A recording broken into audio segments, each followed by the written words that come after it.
Hello mga higala. Tapos na yung surgery ko sa lungs. Pero biglang nahirapan ako huminga.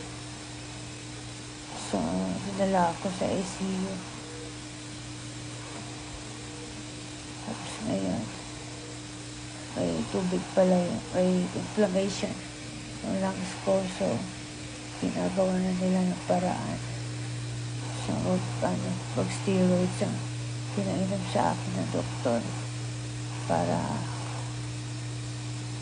sa inflammation. So, ngayon, pag-pray na ako, guys, please.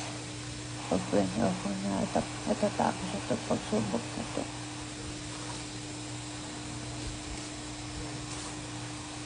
Pag-pray na ako.